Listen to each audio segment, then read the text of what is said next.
ஒரு கடுமையான வெயில் வீசிக்கொண்டிருக்கின்ற மத்தியான வேளையிலே நாம் இங்கே நமது மனசுக்கு ஒரு இனிய தென்றலாக வீசுகின்ற ஒரு இலக்கியத்தை கேட்பதற்கும் அதை நுகர்வதற்கும் அனுபவிப்பதற்குமாக இங்கே கூடியுள்ள இந்த கும்பகோண பதிப்பக புத்தக வெளியீட்டு விழா மற்றும் பட்டிமன்றம் நடந்தது. ஆசிரியர் தின விழா பட்டிமன்றம் நடந்தது. இன்னைக்கு ஆசிரியர் தின விழா. அதனால் ஆசிரியர்களுக்கு என்னோட நன்றியும் வாழ்த்துக்களும் சொல்ல வேண்டியது என்னோட கடமை. ஆசிரியர் தின வாழ்த்துக்கள் சொல்லிடுறேன். அழகாக பேசுகிறாங்க பட்டிமன்றத்தில். எனது அருமை நண்பர் ஐயா மணிமொழி செல்வன் உள்பட அருமையாக பேசுகிறாங்க. இந்த இடத்துல கற்றறிந்த சான்றோர்கள், அதாவது நிறைய படிச்சிருக்கீங்க எல்லாரும், பார்த்தாச்சுன்னா தெரியுது. எல்லாருமே நிறைய படித்தாங்க. எனக்கு முன்னால் பேசுகிறாங்க ஐயா.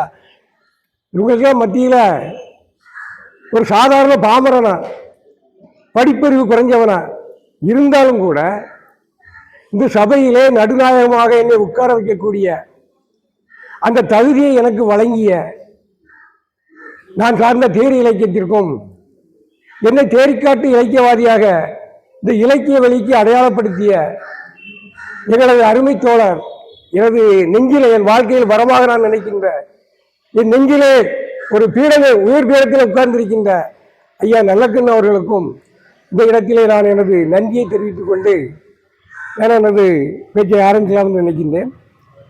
நம்ம ஆசிரியர் பணியை பற்றி அழகாக பேசினார்கள். எல்லாருமே நாம், அதாவது பெற்றோர்களிடம் இருந்தாலும் கூட ஆசிரியரை தாண்டித்தான் வந்து வர வேண்டிய சூழல். நான் கூட குறைஞ்ச படிப்புனாலும் கூட நானும் ஒரு ஆசிரியரை தாண்டித்தான் வந்திருக்கிறேன். எல்லார் மனசிலுமே நாம் தாண்டி, அதாவது இன்னைக்கு பெரிய படிப்பெல்லாம் படிச்சிருப்போம், 1, 2, 3ன்னு வரிசையாக நம்ம ஒரு படிப்படியே ஏறி வந்திருப்போம். ஆனால் எல்லா ஆசிரியரும் நம்ம மனசில் தங்குறது இல்லை.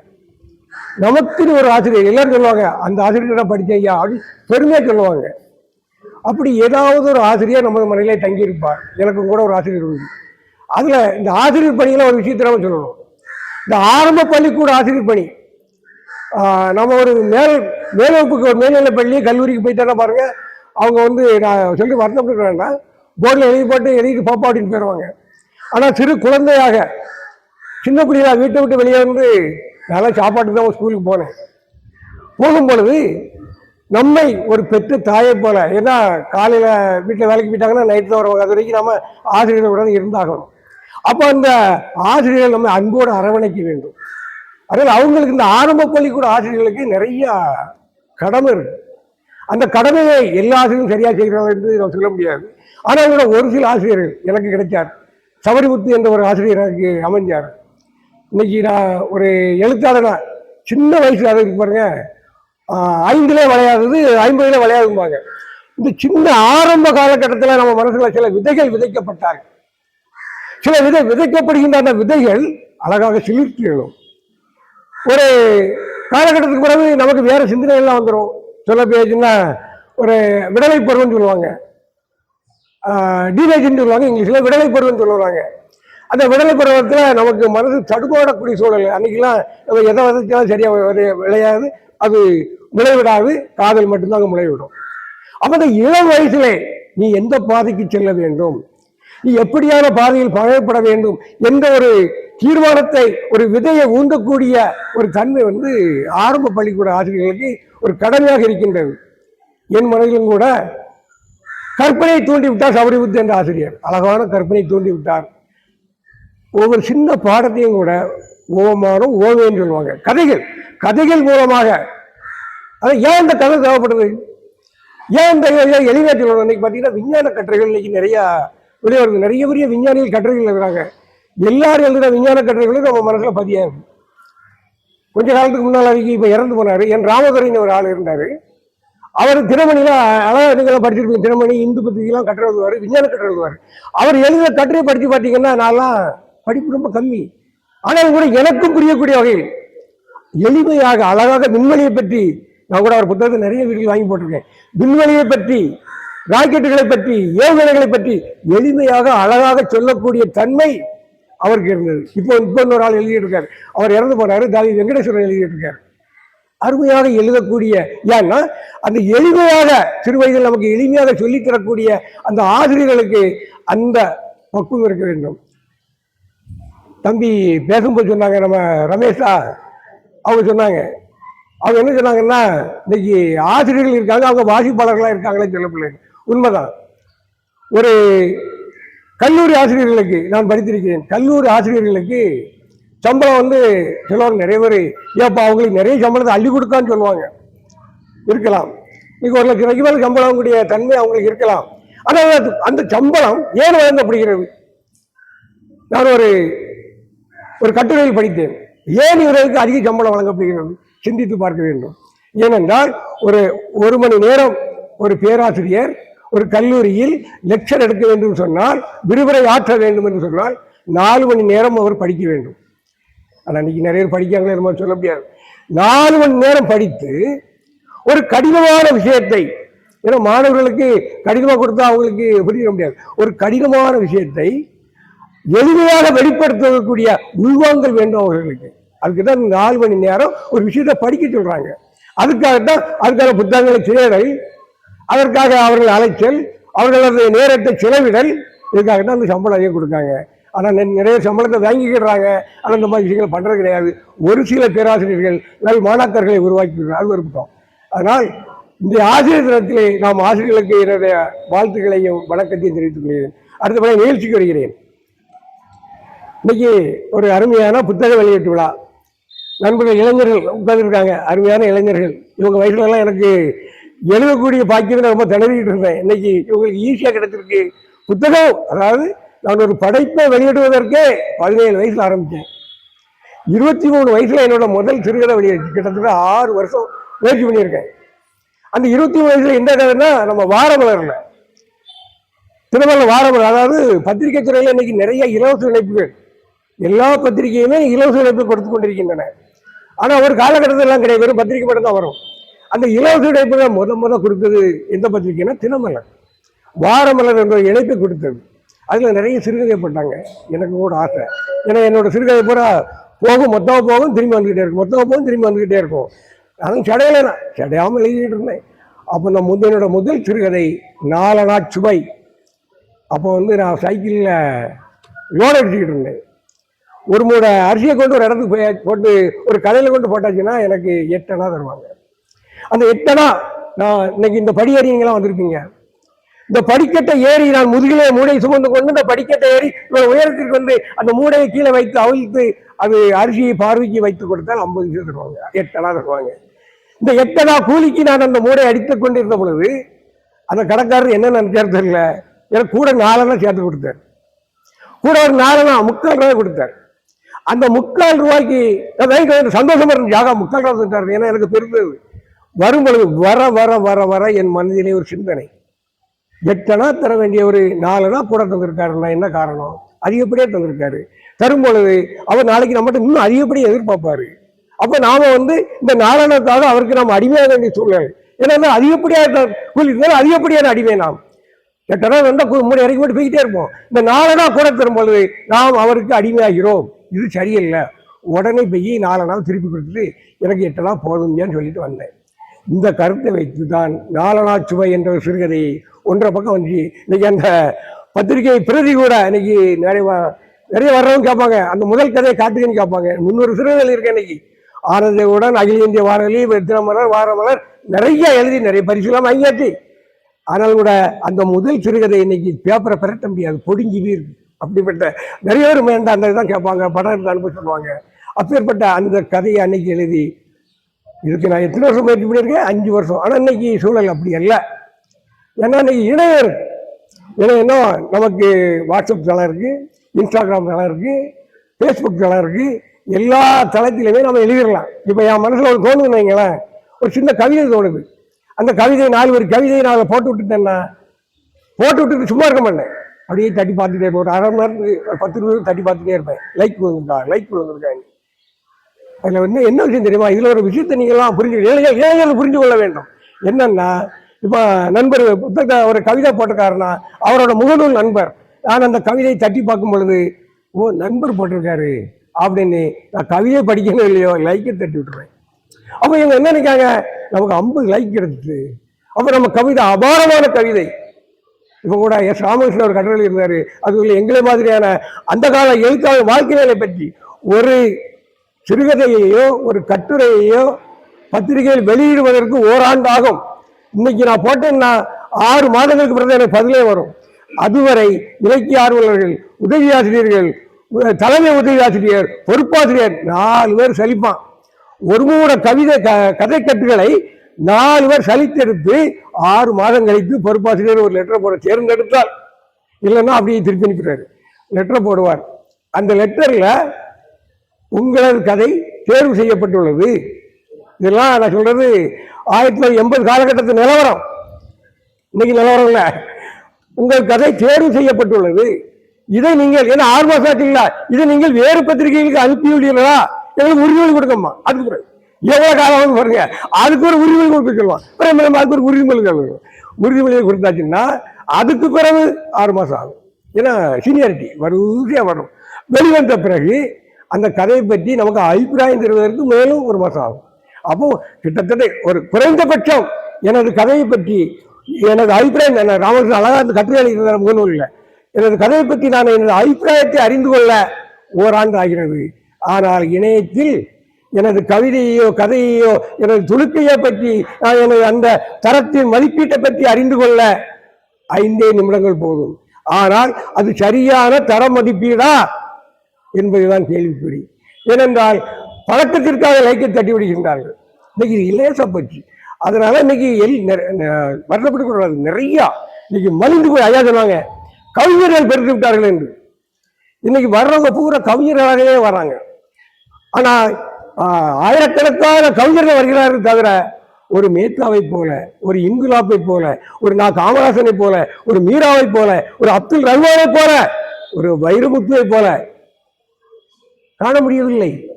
வருகிறார்கள், நான் 10 புத்தகம் வெளியிட்டேன் சொல்கிறார்கள், போய்கொண்டே இருக்கிறார்கள்.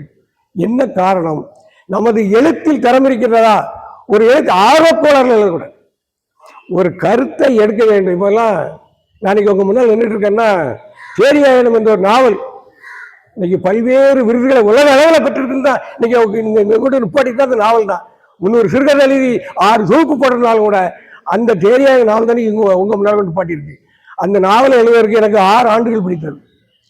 2009 ஐயா நல்லக்கண்ணு அவர்கள் சொன்னார்கள், சேரியை பற்றி ஒரு நல்ல ஒரு நாவல் எழுதுன்னு சொன்னாரு. 2வது புத்தகத்தை வெளியிட ஆசை தந்திருந்தாரு ஐயா. அப்போ சொன்னாரு, நான் என் மனசுல அதை யோசனை பண்ணிக்கிட்டே இருந்தேன். ஆனால் அதை கருவாக எழுத ஆரம்பிக்கும் போது 2016க்கு மேலாயிடுச்சு.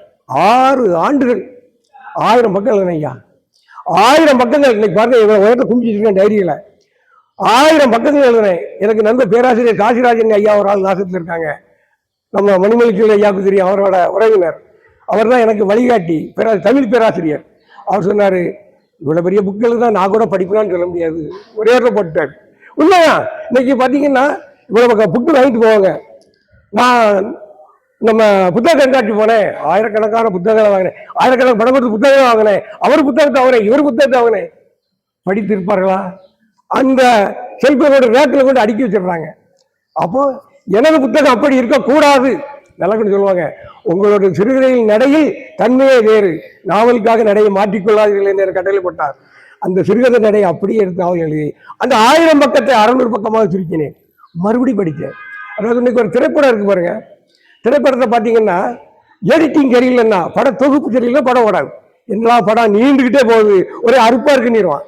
அந்த எடிட்டிங் காட்சி டக்கு டக்கு டக்கு டக்குன்னு மாறிக்கிட்டே போகணும், அப்பதான் அந்த படம் ஓடும். அதே போல எழுத்துத்துறைக்கும் எடிட்டிங் வேண்டும். அந்த 600 பக்கத்தை மறுபடியும் 300 பக்கமாக சுருக்கினேன். இன்னைக்கு பாருங்க, தேரியாயிரம் வாசிப்பின் எல்லையே தொட்டுக் கொண்டிருக்கிறது. பெருமை சொல்லல, சமீபத்தில் ஒரு அம்மா பேசுறாங்க, 4 மணி நேரத்தில் 300 பக்கத்தை 4 மணி நேரத்தில்.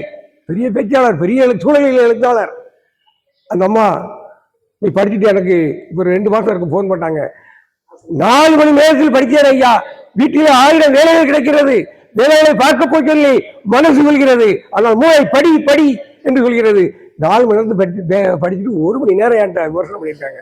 ஏன் இது காரணம் என்னன்னா, அந்த தரம், அந்த எடிட்டிங், அந்த புத்தகத்தை உருவாக்குகின்ற அந்த படைப்பை உருவாக்குகின்ற முறை, இதில் தான் கவனத்தை செலுத்த வேண்டும். வெறுமனை கருத்தை எடுத்தோம், மண்ணில் தோன்றது எழுதினோம், அதை வெளியிட்டோம். ஏன்னா வெளியிட்டுவதற்கு இன்னைக்கு ஐயா சைமன் அவர்கள் இருக்காங்க, எனக்கு அந்த வாய்ப்பு சைமனவாதாலும் முன்னாலே எனக்கு கிடைச்சிருப்பாருன்னா நான் அவர் என்னோட வயசுல குறைஞ்சாள், எனக்கு 65 வயசு ஆகி போச்சு.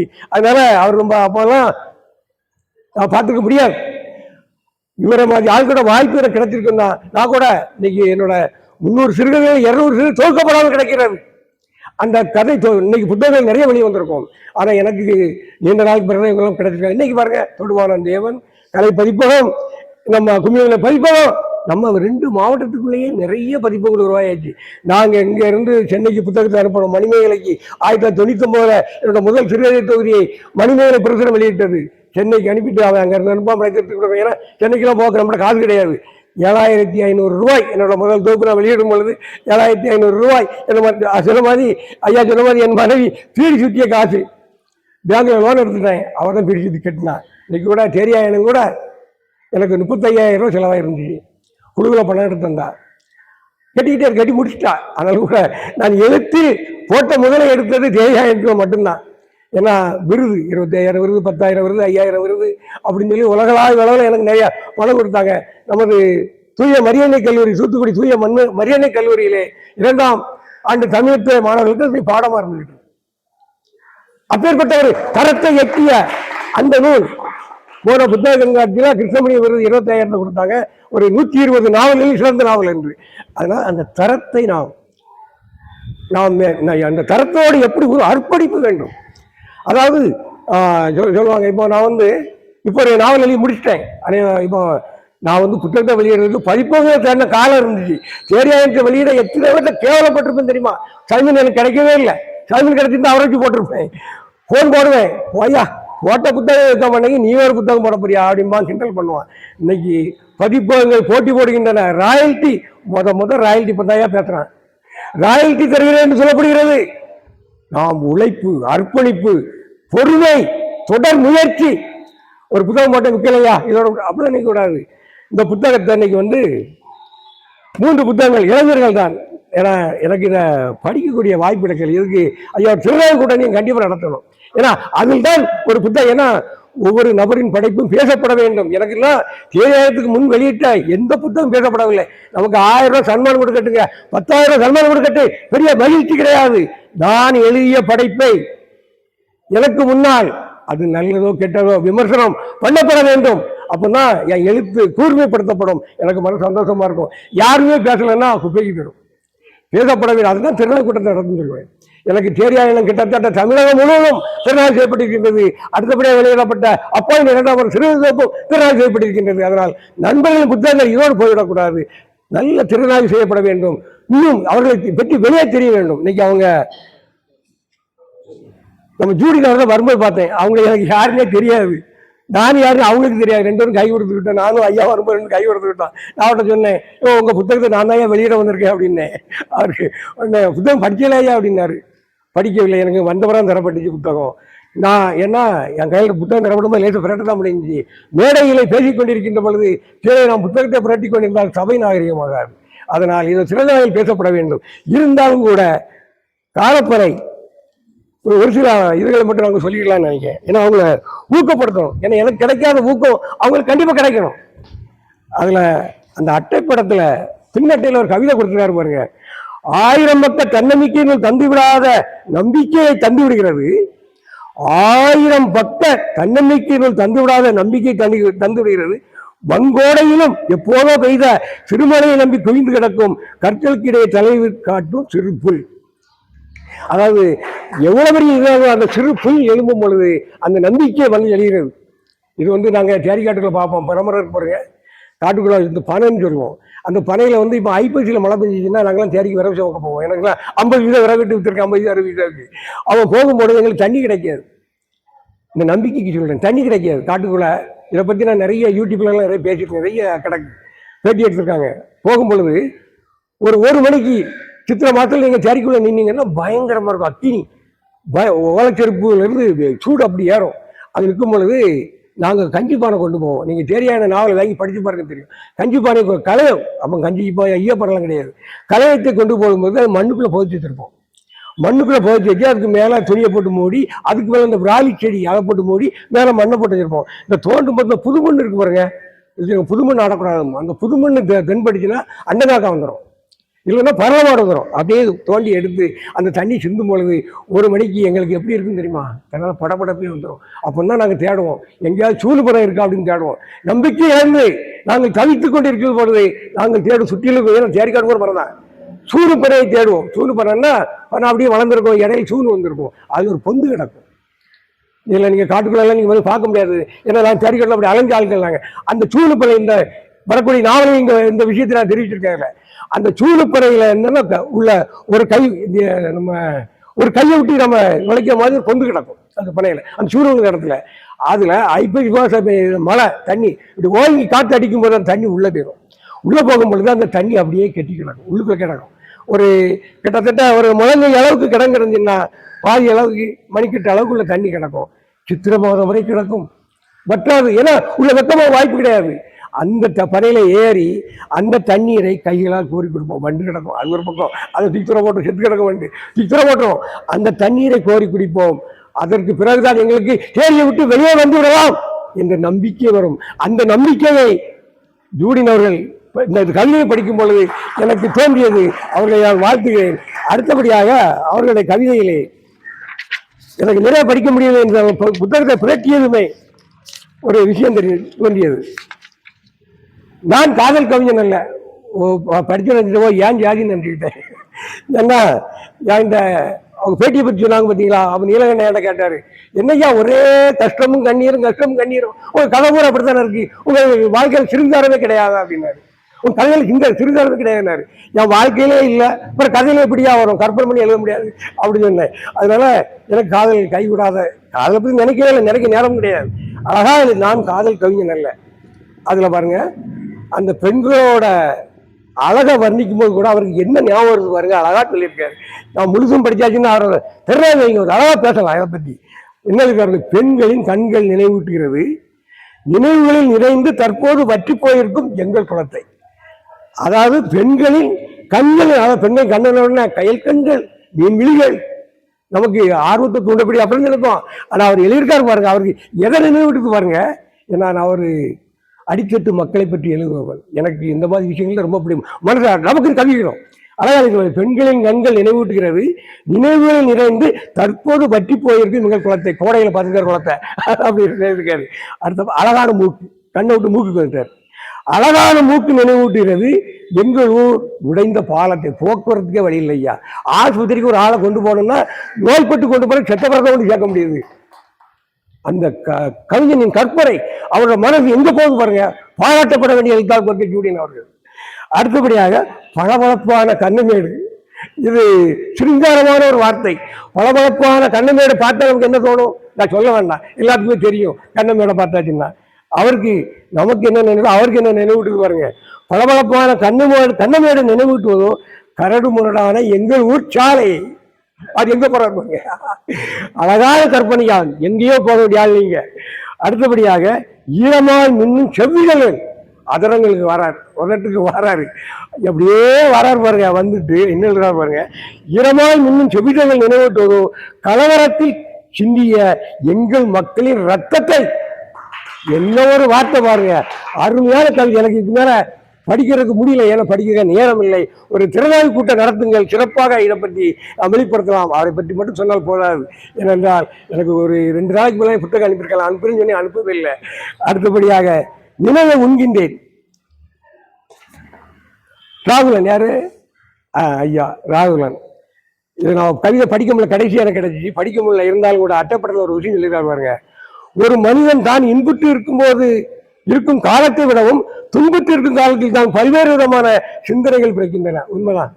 சந்தோஷத்தில் இருக்கும்போது தான் தலைகள் தெரியாத நமக்கு தாறுமாற போய்கிட்டே இருப்போம், நல்லபடியா. ஏன்னா ஒரு ஆனந்தம் கொண்டாட்டம் கூத்தடிச்சு போய்கிட்டு இருப்போம். ஆனால் அந்த துன்பத்தில் இருக்கும்போது ஒரு பேர் பக்கத்தில் இருக்க மாட்டான், எல்லாரும் விட்டுட்டு போயிடறாங்க, அழுகு வேண்டி இருக்கான், கிட்டமாக அப்படிங்கிறான்.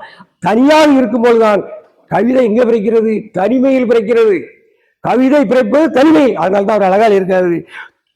நான் துன்புற்று இருக்கும் காலத்தில் தான் சிந்தனைகள் பிறக்கிறேன் நினைக்கின்றேன். அப்படி என் முதல் காதல், பரவாயில்ல, அதாவது இளைஞர்களுக்கு, பெரும்பாலான இளைஞர்களுக்கு அவங்க கவிஞர் ஆகிறதே காதல்ல இருந்து வருவாங்க. காதல் அடிபட்டு அதை எங்க யாருக்கும் சொல்ல முடியாது. மனசுக்குள்ளே கமெண்டிட்டு இருக்கும்போது தான் எழுத்து தன்னால் வரும். அது என்னவோ தெரியல, இந்த காதலர்கள் மட்டும் இந்த கவித்துவமான எண்ணங்கள் சிந்தனை எப்படி வருதுன்னே தெரியல, அழகாக வரும். ஆனால் சில பேர் அதிலேயே நின்று விடுகிறார்கள். அதான் தப்பு. அந்த கவித்துவ சிந்தனை வருவாங்க, அதோட நின்று விடக்கூடாது. தொடர்ந்து கவித்துவத்தை தாண்டி சமுதாயத்தை, மக்களின் வாழ்வியலை நாம் சிந்திக்கும் பொழுதுதான் உங்களுக்கு நமது கவித்துவம் வளரும், நமது கவிதையின் எழுச்சி உருவாகும், நாம் பேசப்படுவோம். அதனால் நாங்கள் இன்னொரு கட்டத்திற்கு காதலை தாண்டி அடியெடுத்து வைக்க வேண்டும் என்று கேட்டுக்கொள்கிறேன். அடுத்தபடியாக தகாத வார்த்தைகள் என்ற சிறுகதை, இந்த நவநீத கண்ணன் ஐயா, ரொம்ப சின்ன வயசுக்காரரு, அவரு அதுல ஒன்று எழுதியிருக்காரு. உங்க கவிதையை நான் படிக்க முடியல, நேரம் இல்லை. இந்த புத்தகத்தை நான் எழுதி முடிப்பதற்கு 5 மாதங்கள் எடுத்துக்கொண்டது. நான் எழுதுவதற்கு யாரும் காரணம் அல்ல. தினம் நான் என்னுள் செய்கி வைத்த சில கவிதைகள் எழுத முயலும் போதெல்லாம் நான் வந்து நேராகவோ மறைமுகமாகவோ சமுதாயத்தின் சம்பவங்களை எண்ணி பார்ப்பது உண்டு. அதாவது வாழ்க்கையில நாம வந்து இப்போ நான் வந்து ஒரு குறைஞ்ச படிப்பு படித்தவன் தான் உங்கள்கிட்ட சொன்னேன். ஆனாலும் கூட நான் வாசித்து இருக்கு பாருங்க. நூலகத்தில் 13 வயசுல நூலகத்தில் நுழைஞ்சேன். 13 வயசுல நூலகத்தில் நுழைஞ்சவன் நான் 20 வயசு வரைக்கும் இன்னைக்கு ஏன்ட்டு அவ்வளோ தீவிர வாசிப்பு சொல்ல முடியாது. அப்போ நான் வந்து தேரிக்கு போயிட்டு வருவேன், 68 கிணத்துக்குள்ள இறங்கி சம்முட்டி அடிப்பேன், ராத்திரி 8 மணி 9 மணி வீட்டுக்கு வருவேன். அதற்கு பிறகு அந்த புத்தகத்தை நூல்கள், அகிலனின் நூல்கள், சாண்டிலியன் நூல்கள், லியோ டால்ஸ்டாயின் போரும் அமைதியும் 15 நாளில் படித்து முடித்தேன். ஆனா விளக்கு அரிக்கலைட் கூட வீட்டில் கிடையாது. ஓலக்குடியில அரிக்கலைட் கூட கிடையாது. நீங்களும் சின்ன வயசுல பெரியவங்களுக்கு தெரியும், இந்த முட்டை சிமிடி இருக்கும் பார்த்தீங்களா, அந்த சிமிடி விளக்கு வெளிச்சத்தில் வீட்டில் எங்கள் அப்பா எங்கள் அம்மா இருப்பாங்க. பகல் கூட வேலை செஞ்சு இப்படி கிடந்துருப்பாங்க கேட்டு. ஆனால் கூட நீ அந்த நூல்கள் கோவின் கயமை எங்கு குடிசை எவ்வளவு அருமையான நாவல், எங்க அகிலன் எங்கே போகிறோம், சமுதாயத்தை புட்டு வைத்த அந்த நாவல்கள் என்ன மனதுக்குள் இடம் பிடிக்க அப்படி படிக்கும்.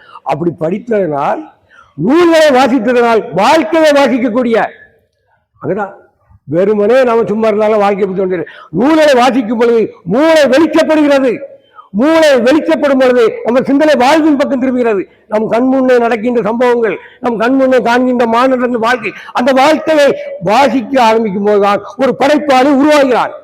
அந்த மாதிரி நீங்க காதலுக்குள்ள இருந்து அவர் தனிமையிலே செஞ்சிருக்கார், தனிமையிலே செஞ்சு அதை பத்தி யோசனை பண்ணியிருக்கார். அதனால நீங்க வந்து இந்த சமூகத்தில் நடக்கின்ற சம்பவங்களை எண்ணி பார்ப்பது உண்டு.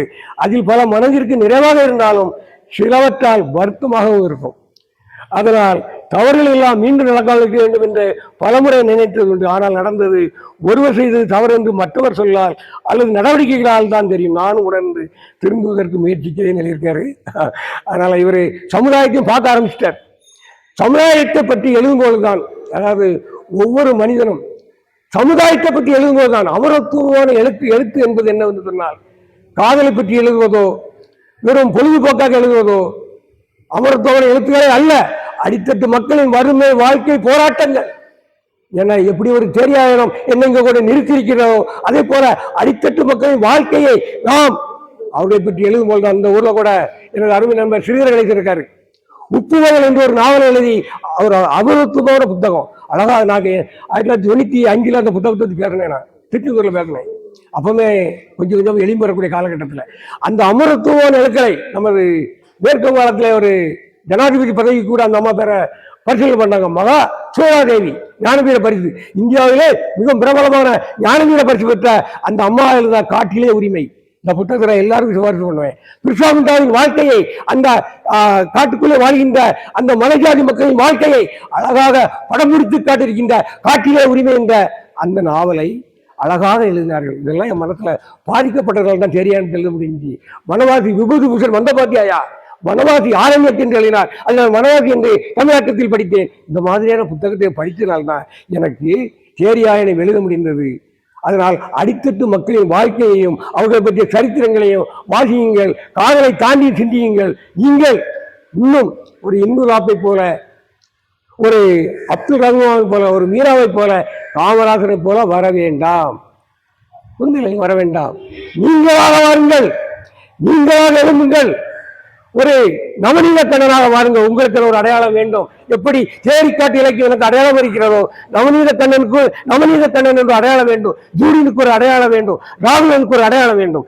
தனித்த அடையாளத்தோடு இவரை மாதிரி எழுதலாம் அவரை மாதிரி எழுதலாம் மிக தனித்த அடையாளத்தோடு நீங்கள் வர வேண்டும் என்று வாழ்த்தி பேச வாய்ப்பளித்தமைக்கு நன்றி கூறி விடைபெறுகிறேன். நன்றி, வணக்கம்.